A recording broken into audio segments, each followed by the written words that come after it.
Okay, here we Okay. go. All right, so yeah, I'm talking and I want you to listen to see if you can hear your own voice and my voice as well. Okay. The live has not popped up yet for me though. Oh, nope, there we go. Okay, here we go.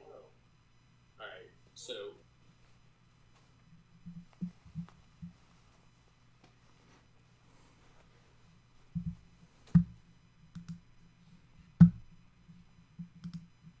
Okay, I'm hearing you and I'm hearing myself. I think my audio is only a little bit messed up because I'm in the bathroom and there's an echo in here. okay, okay, cool. That's what it sounds like, at least. Okay, all right. Well, we can do that. I can come back and play it for you if you'd like. No. It's fine. Okay. Is Uh, that all you need? yep, that's all I need. Okay. All right, bye bye. Did you just say all right, bye bye? Yeah. Baby. Hello. Weirdo.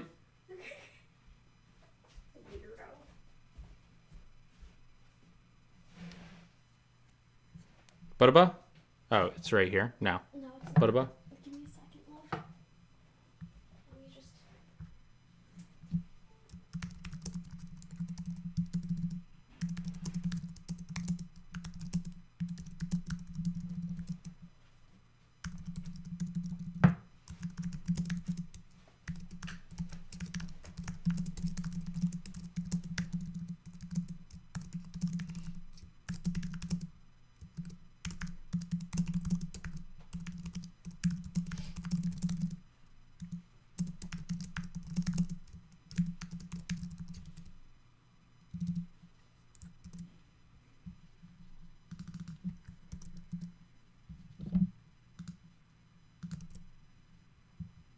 Okay, cool. Sorry if anyone's tuning in right now.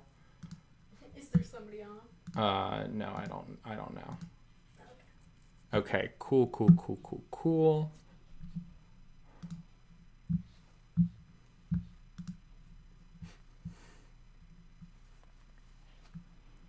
Okay.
Okay.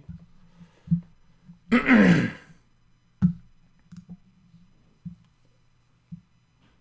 do do. Do do do do do do do do do. Do do do. Do do do do do do do.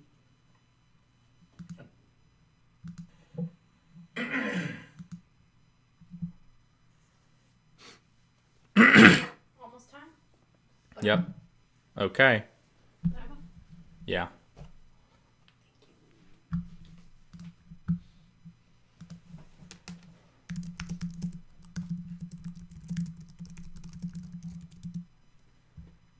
All right. Launching the room.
Wouldn't it be really funny if they just like didn't show up?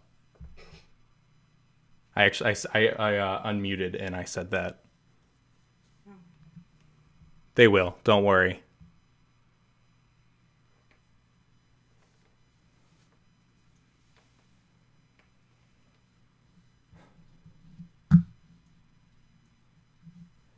Okay.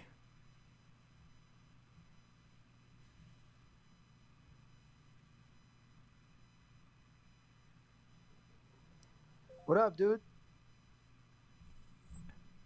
Hey, how's it going? I'm good. You? I'm doing really, really well. Thank you so much for coming on. Anytime, dude. Sounded fun. Let's see where Fungibles is at. Yeah, let's see. Let's see. I'm looking for him. Not here yet. Just pinged him. Yeah, he's on the way. Perfect. Dude, let's see a bunch of familiar faces down there. Look at that. Yeah, I do too. Let's definitely bring some of them up.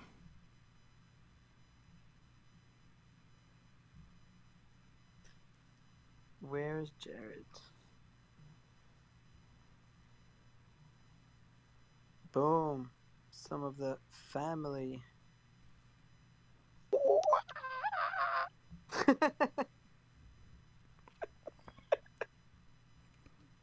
What a trip. Where? Hey Connor, hey Farouk. Nice seeing you guys. Hey, What up? nice seeing you all too. I don't see him.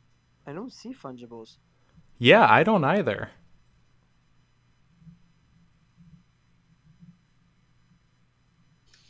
What up, guys? Good job, Connor. Thank you. Thank you. He says that his hand is raised, but he's literally not in this room right now. Interesting. That is the weirdest thing ever. Hold on. He can hear us. Dude, that happened to someone today where they could hear me, but they couldn't see me. Yo. Some kind of glitch. Yeah, he's like a ghost right now. So I'm texting him to leave. I've never seen this.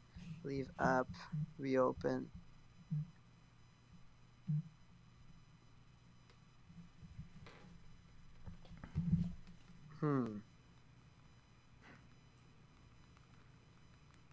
Okay, he can't What? Yeah, that's weird. This happened to Tony Wu like an hour ago. I don't know It, what the it deal also is. shows that he hasn't been online in 16 hours, but he's clearly online. Well, yeah, I think he needs to delete the app. Delete. So weird. Oh, there you are. There he is.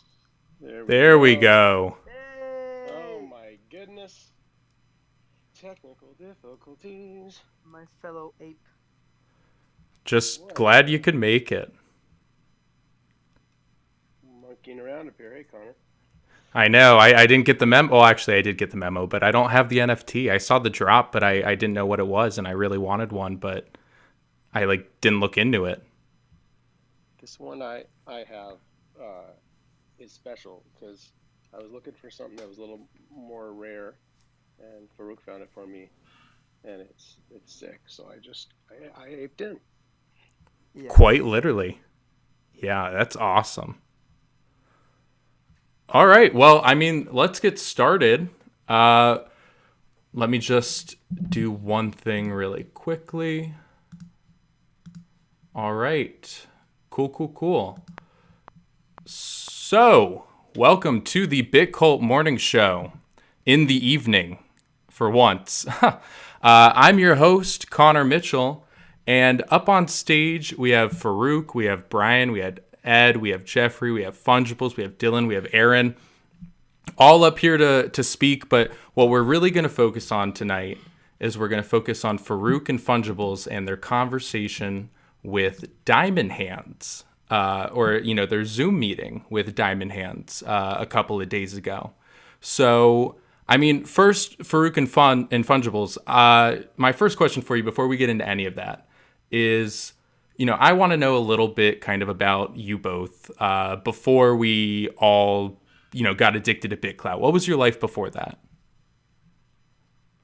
I guess I'll go first if we're going in order. But so my name is Farouk Sarmad, 26-year-old entrepreneur. I own a media company called Good Life Media and Communication, and we own and operate the largest luxury real estate distribution network on Instagram. So it's about 13 million followers there across multiple pages, with lead page Good Life. So at Good Life, 1.9 million followers. So I've been, dabbling in the social media space, growing community forever. I started Instagram late 2014. Before that, Tumblr in 2011, where I grew one of the largest luxury blogs on the platform there also within a couple of years. And then before that, just overall, like, I'm not a crypto OG, maybe like Fungibles and most of the people in the space, but I'm an internet kid, right? So I always had a passion for building community, building brands, and just helping people build their personal brand as well. So that's kind of like where I was before BitClout, and then ClubHouse came into my life late 2020. Did my first room on December 28th, 2020, and ever since, I mean, got taken away into the NFT space, and then found out about this this platform, through Craig Clemens. I think everybody here is familiar with him, and when he gave me the ring, I was like, well, if he's calling me about this, then it's probably legit. So that's where we are today. Wow, very, very cool. Yeah, I was looking into the media company that you have, Farouk, and it looks freaking awesome.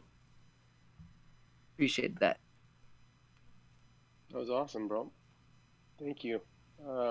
So yeah, I'm Fungibles because I guess when I signed up on this app, it was like the first and last name.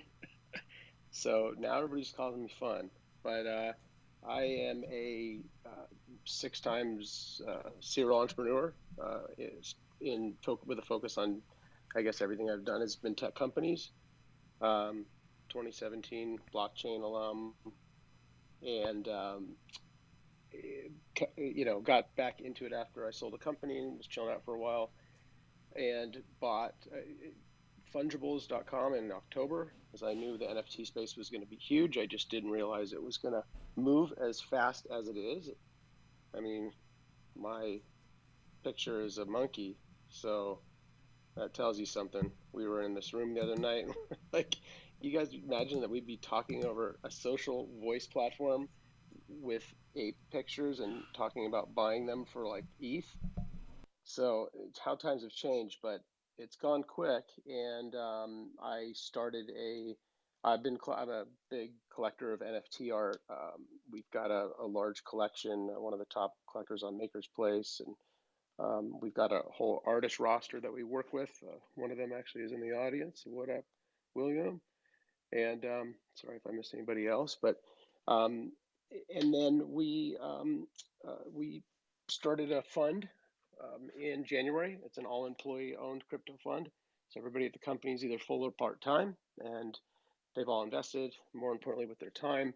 And we invest in early stage companies as well as we incubate internal and external companies. So Fungibles is an internal one, and we've got another one we're incubating right now for an IDO on a Uniswap and possibly centralized exchange listings.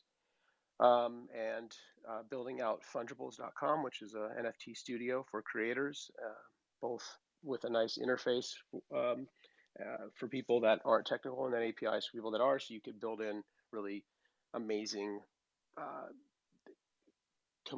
I would say somewhat complex features within NFTs, so you could um, walk around with your phone and see a virtual world using augmented reality and place an NFT in a specific location and have somebody unlock that and unlock the value behind it and stuff. So a lot of really cool things like that. And I found out about BitClout.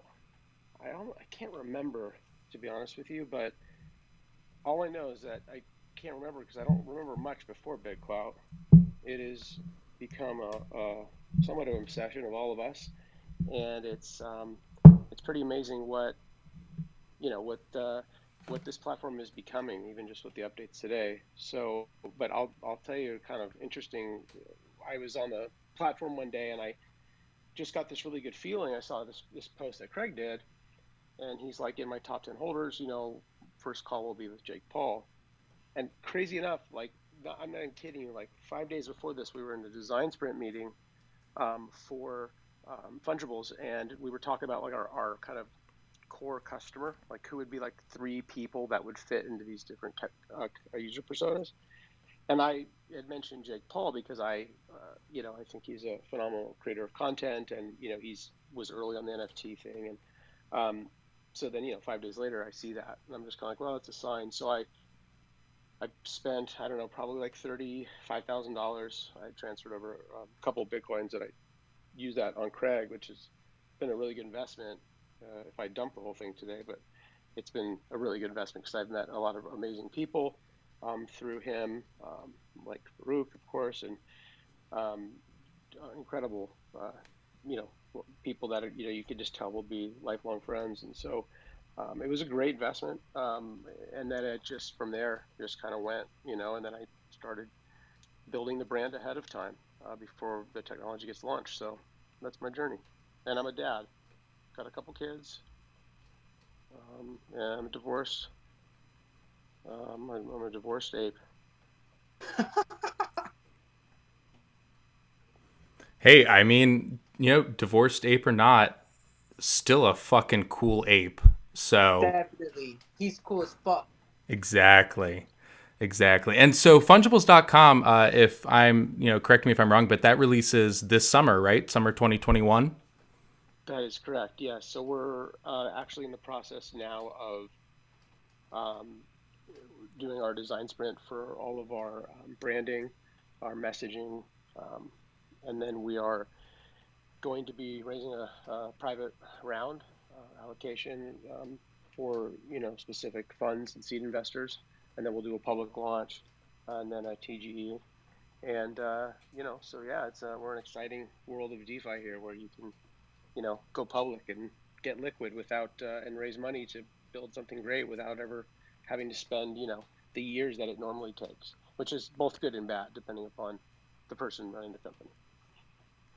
Definitely. But still, I mean, that is fantastic. Awesome. Well, so let's dive deep into this conversation that was had with Diamond Hands. So, before you attended the meeting, and, as background for those of you that don't know, Craig Clemens on BitClout held a meeting with Diamond Hands for his top 25 coin holders. And Farouk and Fungibles were in attendance to that meeting. And so I just kind of want to hear a little bit about, the experience and what you learned. And so my first question here is, before you attended the meeting, what were your expectations going into it? You go, Farouk. Oh, I had no expectations. I was just so curious. I went in curious. I think he stayed a whole hour, right? I mean, he stayed quite a while, the person, and we obviously 2 hours. Yeah, 2 hours. Sorry, yeah, yes, it was 2 hours. You're right, and the person obviously was, there was no face or anything, but my expectations, no, I was blown away. It's it really met them, actually, because you're already on the platform seeing how fast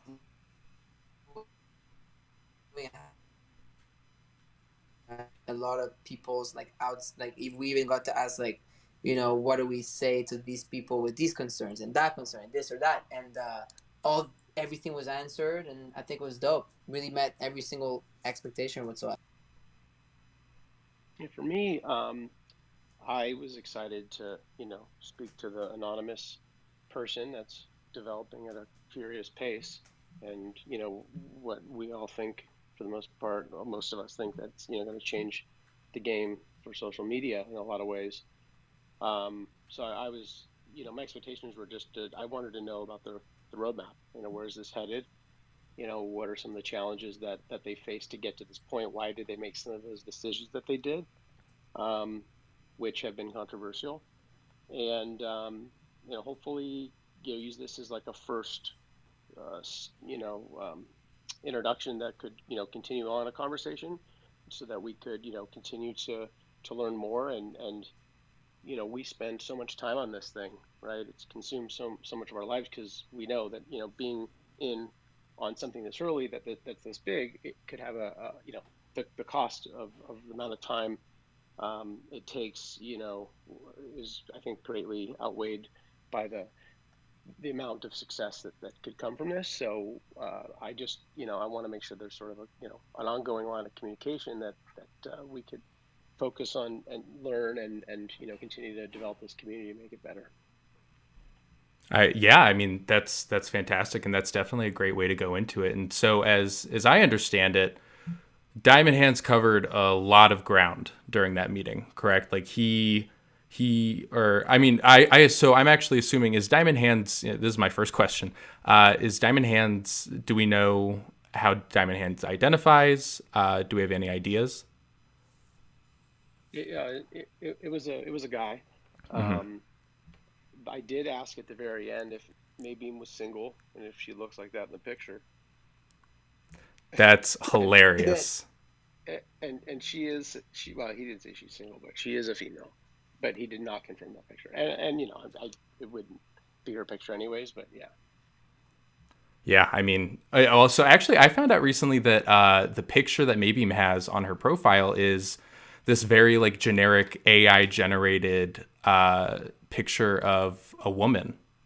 Yeah, actually, the first question was, is it an AI? That was the first question. Oh, that's right, yeah. Yeah, first question, is it an AI? And then the answer was no. But yeah, that was the first question. It was funny.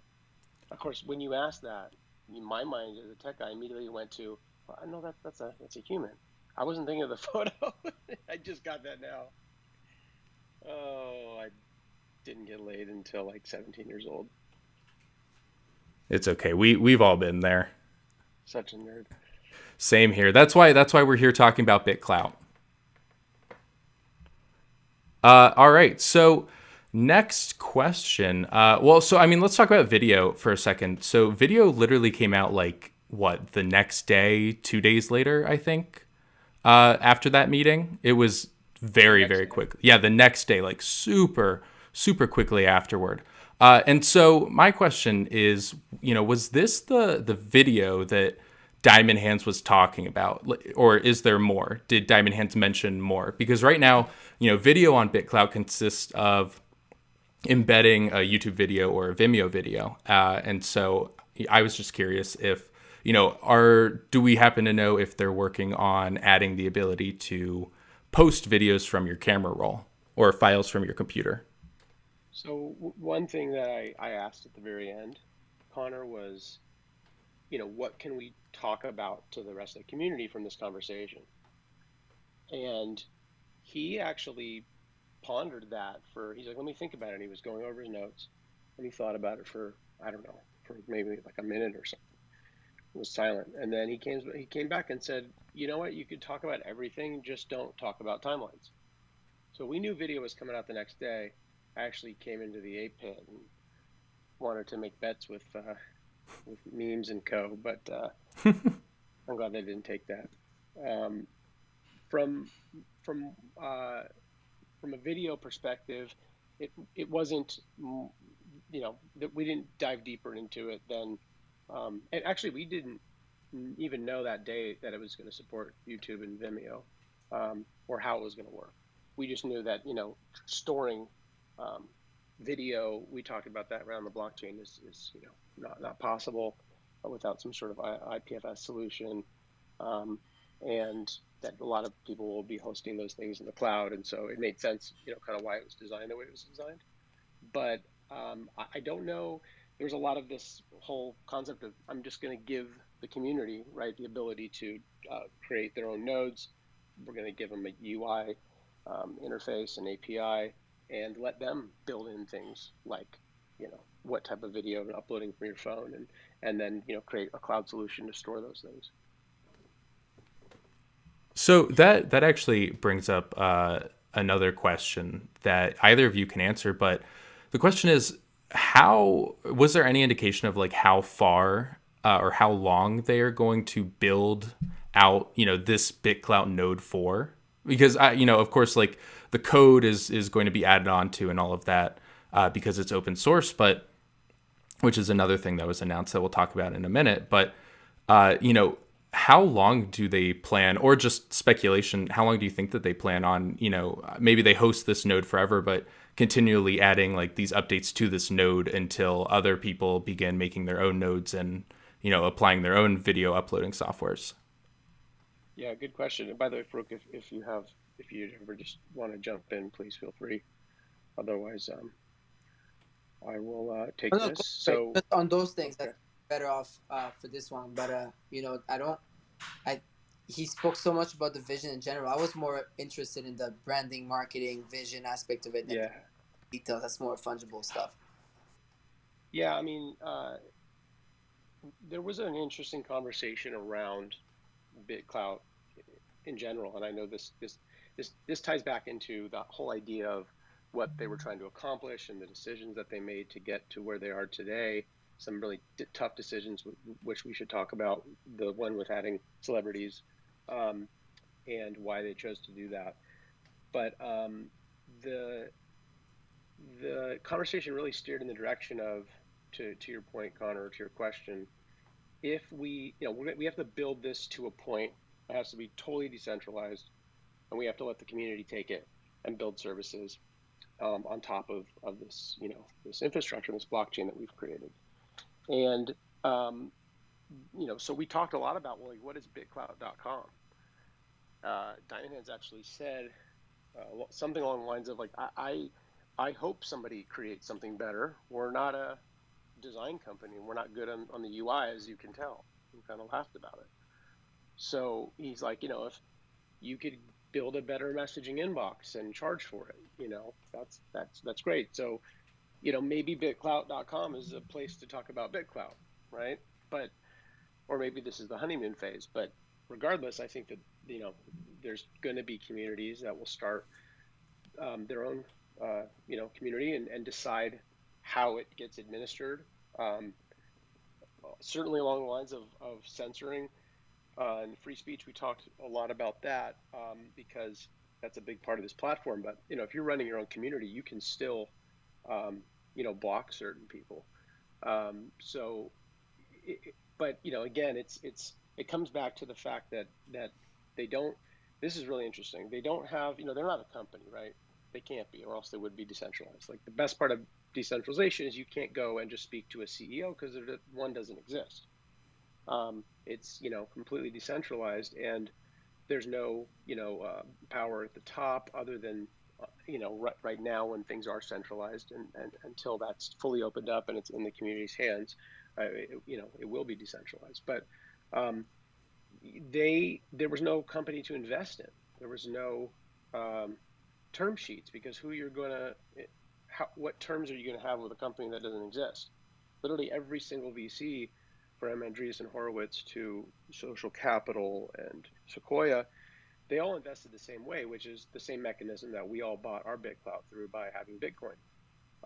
They got it at a better price, of course, and they were in early, but that's how they did that. So I think that when you don't have a company, and they had to create something at first, right? And that was kind of like what looks like could be a Twitter killer.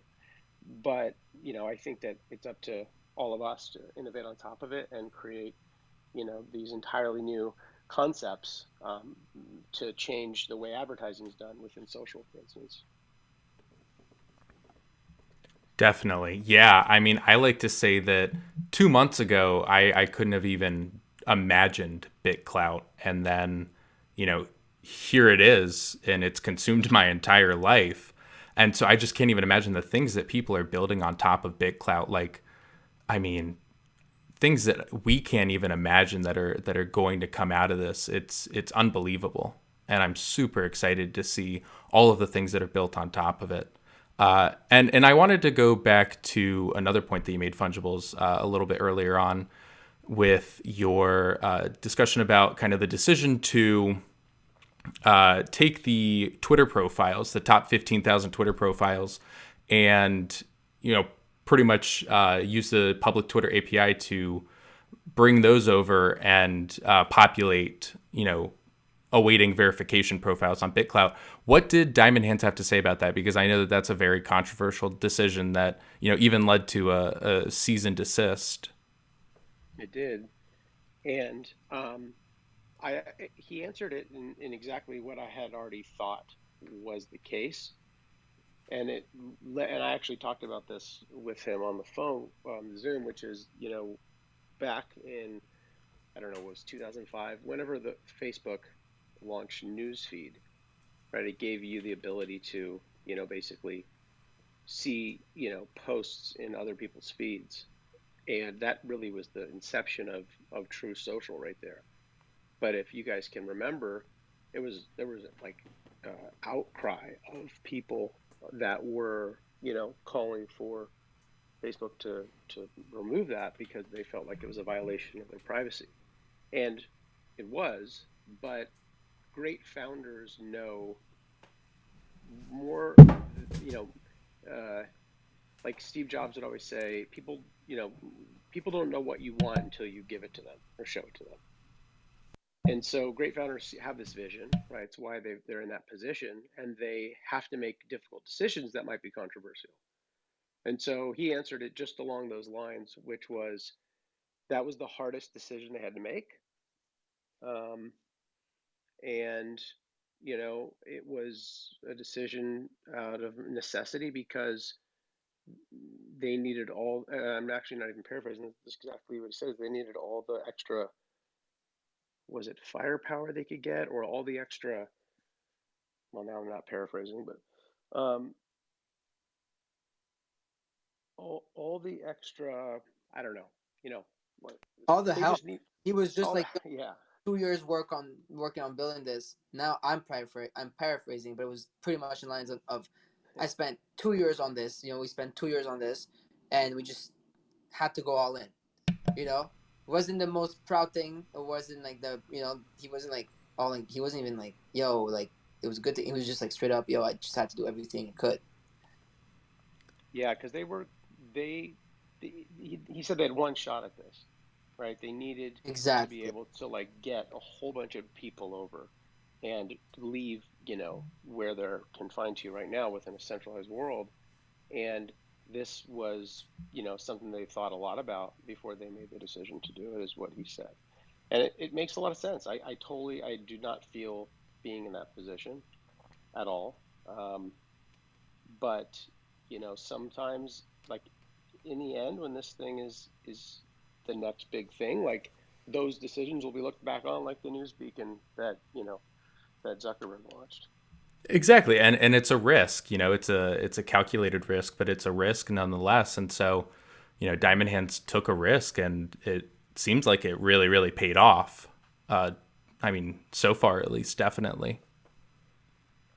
And so, Farouk, what do you think of like that tactic of, I mean, obviously, like taking risks. I imagine that we're all risk takers because we were early adopters of BitClout. But, what do you think about that decision of The only doing? way for a platform to take off right now is to with given like what kind of platform it is and given what other platforms are out there, you have to be like a disruptor, And after listening to the answer, I was like, yeah, it makes total sense. They had no choice but to come in and just make a lot of noise, right? And then when you launch something, uh, you know, when you launch something that big and that really disruptive, then you have to, not everyone's gonna align with everything you try to do, right? And so it was interesting, definitely. I mean, look, using someone's name and likeness is never is never um is never something good, right? You don't want to use someone for that. But at the same time, the way they did it also, in terms they said, well, we reserve the accounts, this and that.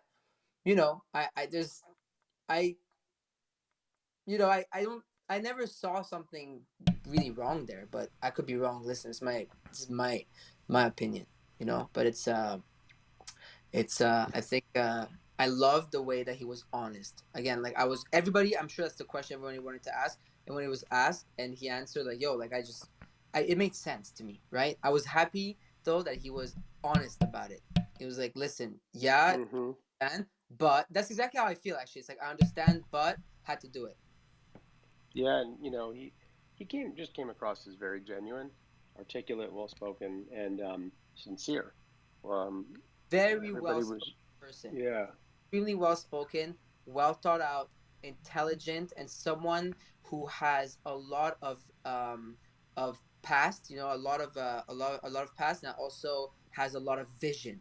Like after that call, I don't know about you, Fungibles. Yo, I was hyped. I was like excited. oh yeah, we were fired up. I wanted to have like a support group for that after that group. It was like, okay, this I is mean, uh yeah, this is Dylan, in you this were on is it.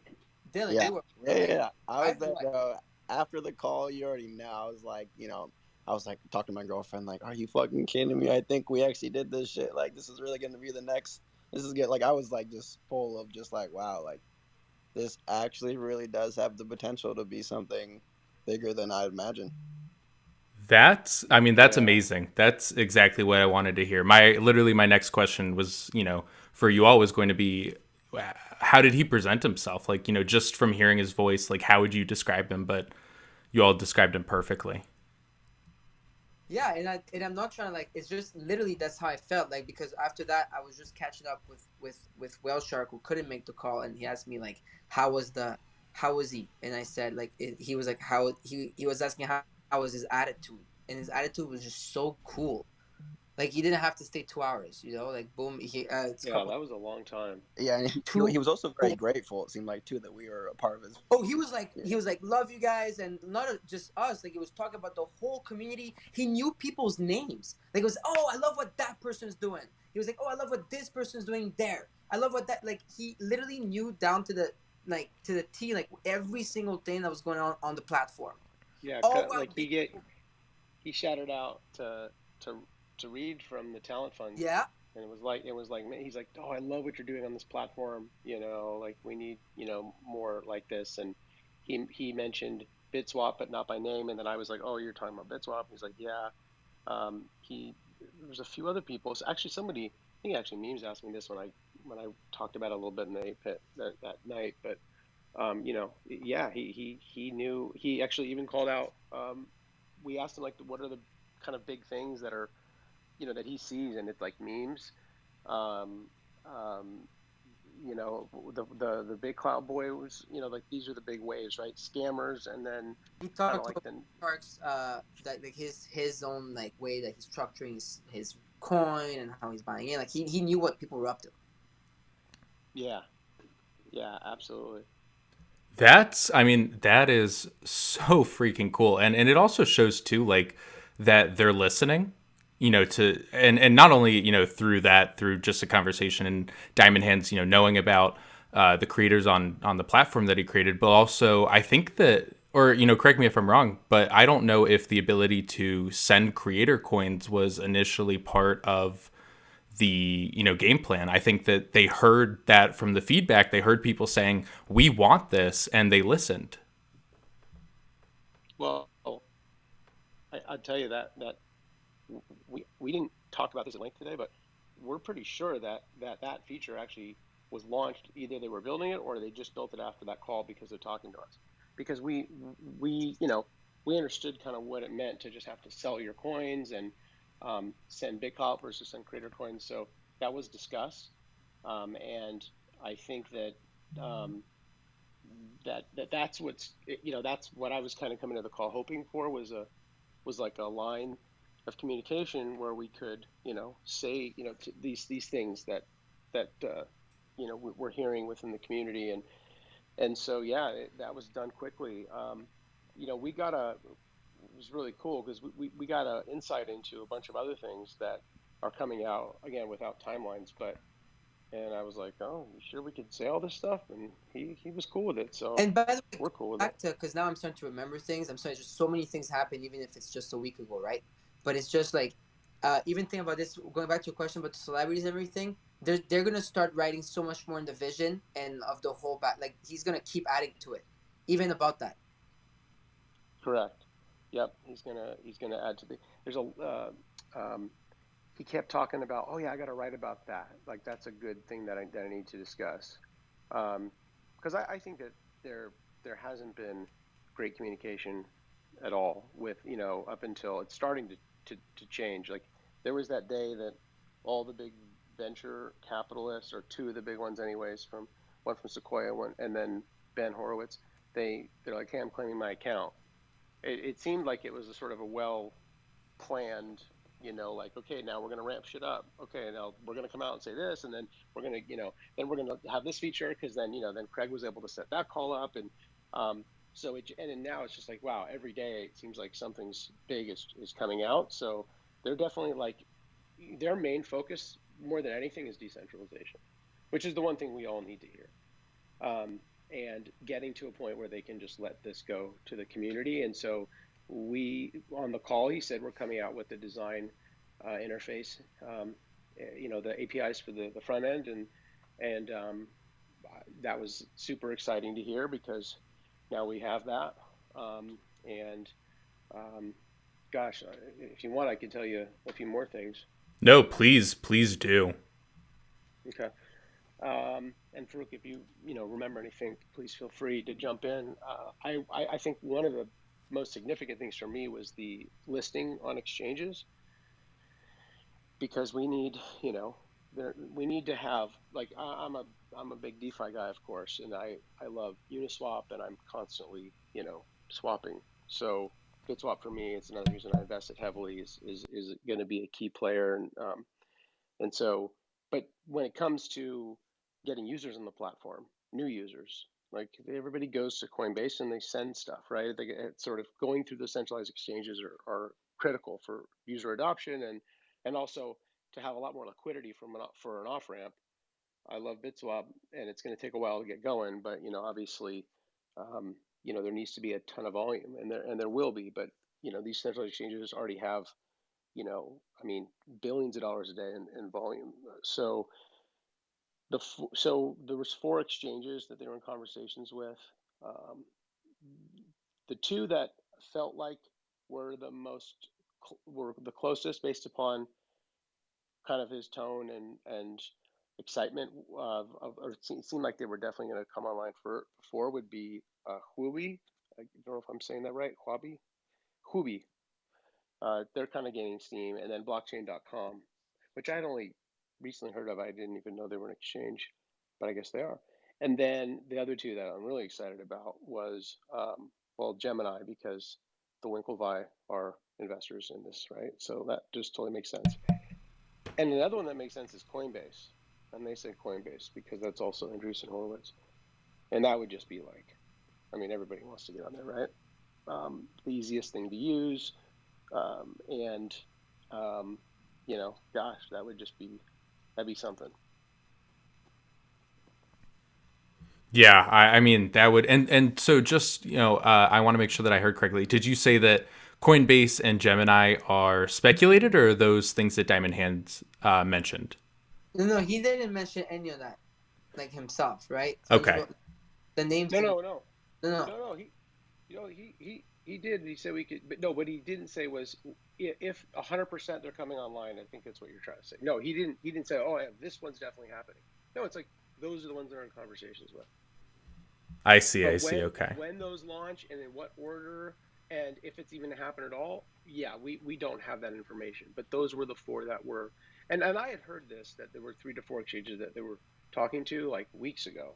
So it was just nice to hear it from the horse's mouth that that's and then that has to happen, right? I mean, they know that, which brings up a whole nother interesting conversation that we could have at some point around what happens when a bunch of VCs that are putting their money in with only the same mechanism we did early on, and they need to get their money out. What happens when those go online and they need to get that liquidity? What's that going to do to the price action of BitClout? Because I'm really excited about how cheap it is right now on BitSwap, and I've been accumulating. I think there could be a nice arbitrage there, but this is not investment advice. But if you guys just think like this really blew me away. If you think about the way that this was designed and rolled out, and all the pieces that had to be thought through, and how absolutely unconventional all of it was, it really is like mind-blowing. I mean, it's one of those situations where you just go, okay, I've done pretty well. I've started tech companies. I could never even try and put all this together. He had to think about, how do you get the creators over? How do you get VCs to invest in you with no company? How do you have no company? It's crazy shit. Oh, hey, Robert. Hey, what's going on? Robert was there. That was a very, very interesting conversation, and I left it feeling very positive about where the platform is going, and just very excited about all the new updates. I mean, that's exactly what we want to hear. So that's great. Hey, I have a question. Did they mention what would happen if BitClout does get on these exchangers? Because currently the price of BitClout is determined by, I think it's an equation based on how many creator coins are in circulation. So if it gets on these exchanges, what price does BitClout go by? Do they go by one of the exchanges? Do they average the exchangers? Or do they keep going by their own price formula? So yeah, that's a great question. And actually, I mean, BitClout also is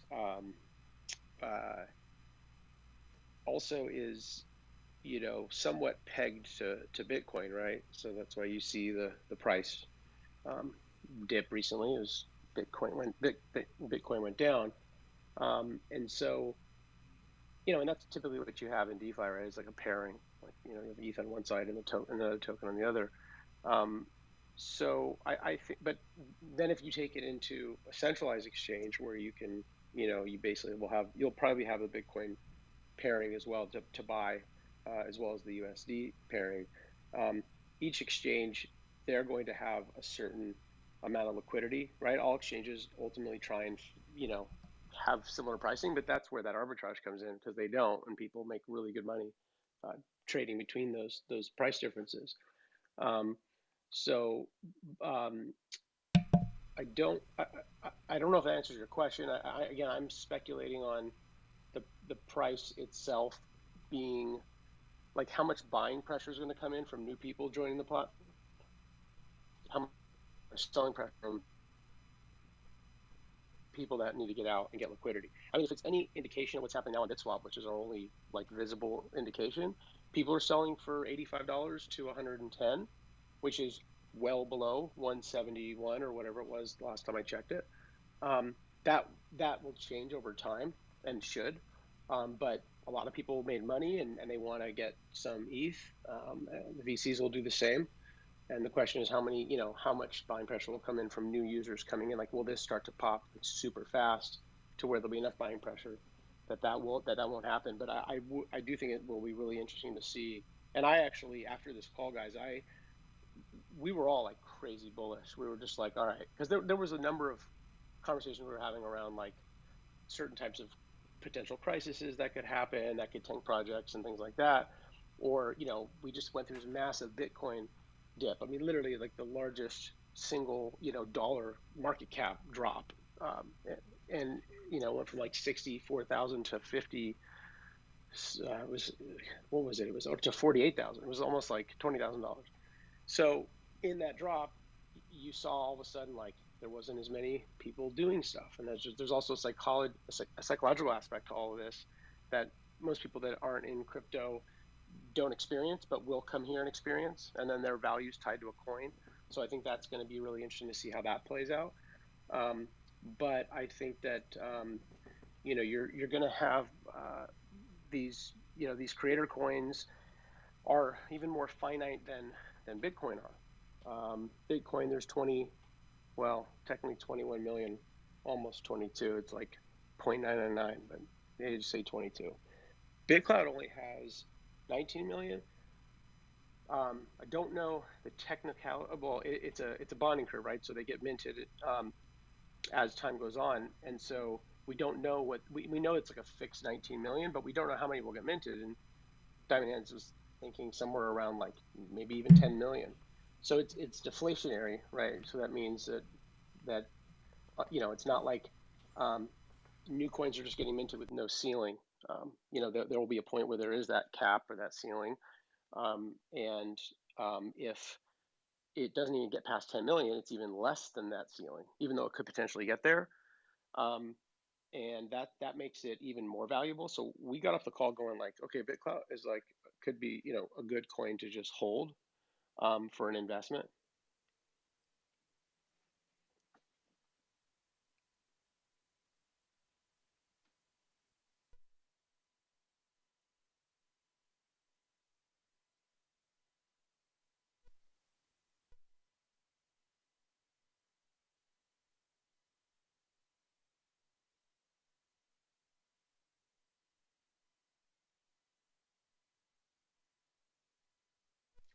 When did you join again, Connor?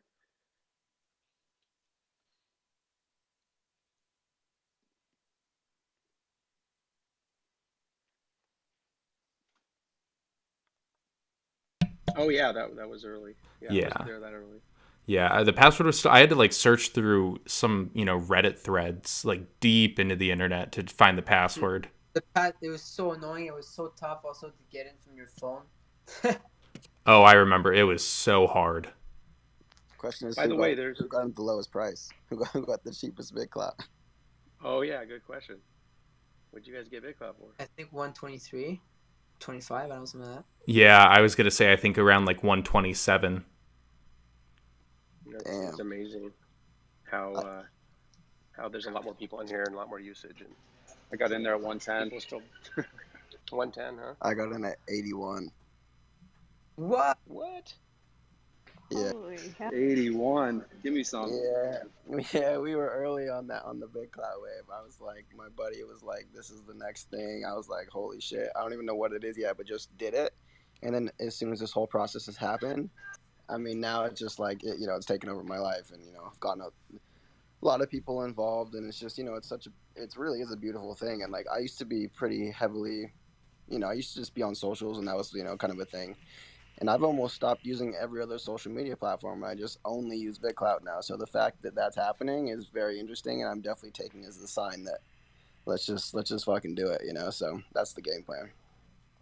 Dude, that's you're way in the money, Dylan. Dylan. I love that. Everything else just feels so negative, by the way, comparably. This is just so much more fun. Exactly. Jeffrey's, you're absolutely right.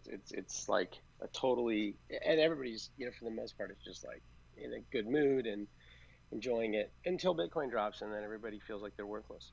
But no, I was actually going to say that what another thing we found out, guys, I was very interesting to me, and that is, let's see, we were just talking about. Oh gosh, I'm gonna lose my mind here. We were just talking about the price of BitClout, and there was something that was brought up that you know what? Somebody else talk. I'll get it in a couple seconds, and it's really good.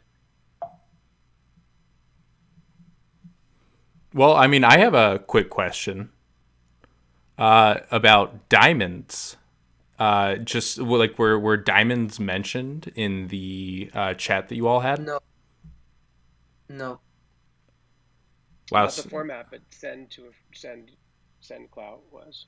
Right. Okay. Interesting. So this came as a surprise.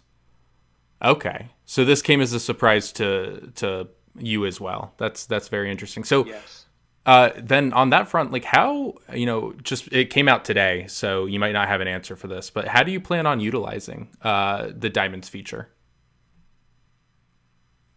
Besides like its basic use case, I mean, like, how, like, have you come up with any sort of like incentivizing things with the diamonds or any cool ideas? Does anybody else on this call or on this podcast, social media, WhatsApp, want to be like Oprah and just look at the audience and be like, and you get a clout, and you get a clout, you get a clout. I'll tell you what, if you follow me, I'll send it to you and I'll prove a use case right now. Let's go. There you go. There's your use case. I'll throw some diamonds around too if you give me that follow. You know what I'm saying? Yeah. Me too. Jeffrey right here. I'll do it. All right. Get that following go. Guess everybody's doing it. Yeah, it looks like a great incentive to post something and get people to like it and reshare it and then send a diamond their way. Exactly. How cool is this? We're on a different social media platform and we're able to send each other money instantly. And we have an offer coming up. Guys, that's next level shit right there. Yeah. I mean, imagine it as a creator though that, has been struggling and negotiating, going back and forth with brands. If you're a large creator on Instagram or YouTube or, any of the relevant social media platforms. And it almost, to an extent cuts out the middleman. I mean, I think the diamonds are going to be very interesting long term. I think that the price of the diamonds will fluctuate, and the creators might even have the ability to set their own price on content pieces that they're posting. And if that's the case, I see the diamonds as a way to monetize, Agreed. your brand, your brand in a real way long term, where you don't necessarily need to negotiate for a week and a half with Boohoo to get a $5,000 brand deal. So I think it's really game changing, to be honest, and I think it's going to add a ton of stickiness to the platform and really allow creators to kind of understand it a little bit better and get on there and do what they do best, create relevant content and make money doing it. I've had a ton of people reach out to me today just asking kind of how it works, and when I was able to explain it and explain where it could go, people were very excited. We have to celebrate one more thing. Sorry, Brian, I just wanted to say, and so Jake Udell did a post today. I think everybody should read it on BitClout. It was excellent. That's exactly what I was going to say, so you go. No, listen, please. I know there's a room after this, right? Yeah, I think he's speaking at 10. 10 Eastern. But yeah, Jake Udell did a post, and he basically said that, and he also brought up the fact that maybe 1 cent is too little for the minimum, and I had a back and forth with him and talked to him about it a little bit, and I kind of agree. I think somewhere between maybe 5 and 10 cents for a minimum would actually be okay to do. I think anything over 10 cents is going to make people think twice before diamonding something. But I think that maybe like 3, 4, 5, 6 cents. I think that's probably an area where most people, not everybody, I mean, money means different things to everybody, but I think it would be somewhere where people would probably hit the diamond just as likely as if it was 1 or 2 cents. Yeah. And by the way, this is the thing that is so mind blowing. Do you guys know how much money it costs you to send that money? It's More than the diamond? yeah, no, it's some insane. Don't quote me on this, but it could be like half a penny or less. And it's instant, right? So think about how much money we spend sending money right now with these remittance companies or wiring something or doing the wires in the bank's $35 or sending almost on any platform because there's a centralized system that has to take that, right? And that's the promise of DeFi, and that's what makes this so exciting is that you could literally send somebody money, they have it, and then they'll be able to. It'll cost you more money just selling it on a centralized exchange in that transaction. So then the question becomes, how can you? Somebody I heard, maybe this is on product cloud, product cloud, or whatever it's called, but there's like somebody's working on like a Venmo of sorts. But I mean, imagine if you could have, you could pay for your BitClout. I mean, I guess you could. So like right now, if you have Ethereum, you can actually buy a prepaid MasterCard for $1,000 and get the card right then and then use it. So I guess you could convert it into Ethereum, do that process, and literally have like money on your card, all for Granted, yeah, when you get the credit card, there's a larger fee. But let's say that was not there. This could be, this will be. DeFi is game changing, and this is incredibly cheap to send. Well, this is kind of like, we've heard Twitter talk about implementing something like this for years, it seems like. And it was always like, okay, we're going to do this micropayment thing, but they never could really figure out a way to do it. And I think BitClout kind of has done that. Well, Facebook Libra too. They were talking about the same thing, and they kind of had to put that on hold because they got a lot of blowback, I think, from the media and from politicians and stuff like that. But I think they both probably wanted to do micropayments and kind of monetize the liking of posts, but none of them could do it. And then BitClout does it in 6 weeks? It's because they don't want us to win. It's not a technical thing. What'd you say? So it's because those kind of apps don't want us to win. BitClout wants us to win. Yeah, and there's also regulatory issues, and there's also transaction cost issues. But when you're on the blockchain, and again, back to this anonymous thing, he'll say, Diane said firsthand, he's like, why you anonymous? And he's like, well, we didn't want it to be about us. We wanted it to be about the community, and this is decentralized, so it really doesn't matter who we are. And that's the right answer. But there's also another answer to this, and we did talk about the regulatory side. He straight up said at a previous company that they were going to go after, certain companies in this space that had this certain type of agreement. That like, we're a Panama company for a reason, because he literally just told me what I knew, which was like, the SEC will come after you. So yeah, there is that piece as well, and people could have used Twitter and Facebook Libra in sort of similar ways, and they have way too much to lose because they're also centralized. In this case, they can do a lot more and open it up, and that's what's so exciting to me. I'm just stoked on the timing of it all. Sorry. It's okay. I'm so stoked on the timing of it all for people and our world that's been shut down. It's still so many places. Canada's fully shut down, So be able to fund your whole world this way is just such an eye opener. And yeah, the artists I'm talking to are just blown away by what this is and what it could be. Robert, your mic's unmuted, by the way. Sorry about that. No worries, no worries. But yeah, I mean, I think with that, we're going to end the show here because I know that Clout Hour is starting in 2 minutes. So everybody, thank you so much for coming on to the BitCult Morning Show, for listening in. Thank you, everybody who contributed something today and came up on stage. Thank you for listening. And thank you so much for your time. Thank you, man. It was a pleasure. It's been a pleasure. Thank